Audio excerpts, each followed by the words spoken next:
Okay, so we've looked at the exploded view and the exploded line view, with the exploded line view being optional at this point. We're now ready to move into a working drawing, and we're going to go right from this point into working drawing. To do that, we then go up to our new option, File New, hit the down arrow, and then make a drawing from the part assembly. So we did the make assembly prior, now we're going to make a drawing from it. When we open it up, we then go ahead and select the template for the title block that your instructor has asked you to use. I'm going to go ahead and pull one in off the browse. That might be similar to one you're using or a little different. So we'll just bring that title block in and we'll open that up. Using your title block, you do need to make sure you check a few settings prior to beginning the drawing. To edit your title block, and let's bring that title block in. Let me just move this off the screen a little bit so it's not there. In your title block, you will want to make sure your name is on here. To do that, go to your Annotation tab, select Note, and we'll just put our name right in here. And your initials are usually sufficient, so we can just place those in line as we do that. So we put in our initials and we close it out. If you click more than once, you then get duplicates. So make sure your initials are there and your date should be there, and that's done with the Annotation tab.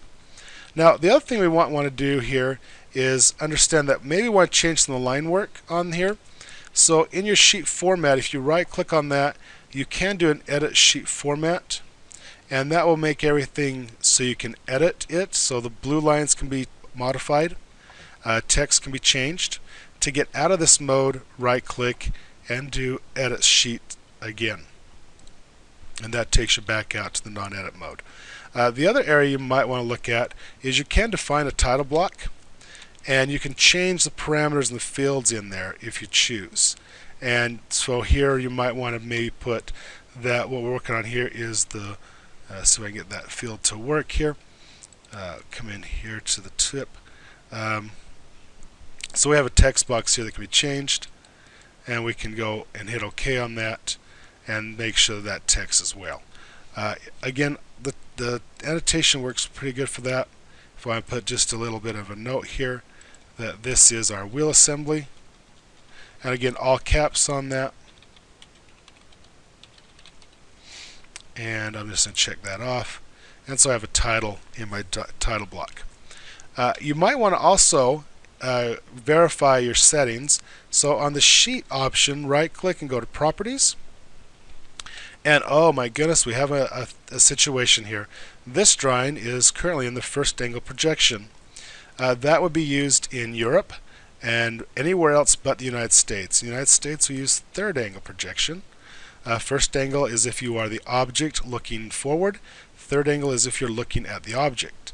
Is the easiest way to explain that. I also look at my scale, and right now my sheet scale is going to be 1:4, and I'm okay with that, but I do need to make sure I'm in third angle projection for everything to work.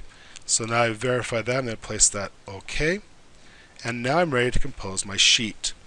So the assembly sheet is relatively straightforward. It leads directly into your working drawings. So let's go over here to our view palette and open that back up, and here are all of my drawings.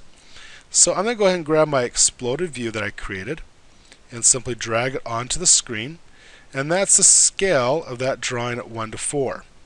It's then to go into a wireframe mode, which is fine, but I can change the scale to something maybe a little larger, maybe 1:2, and so I have a better composition for my sheet, and that looks relatively well.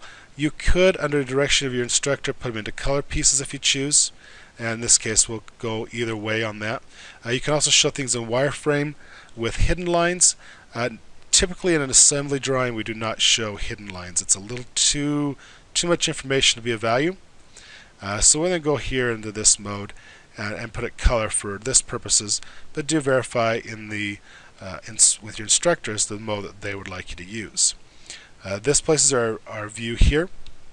The other thing we can bring in here is these title blocks, so this viewport can be moved. So I'm just going to raise it up just a little bit and over to the side because I want to show the whole thing assembled here as well. So let me go ahead and lock that in place. Go back to my palette, I do have the isometric view as well that I can bring in so that we can see what that looks like fully assembled.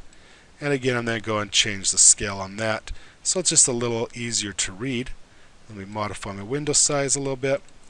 Take that up to 1 to 2. And so we can see how that goes together.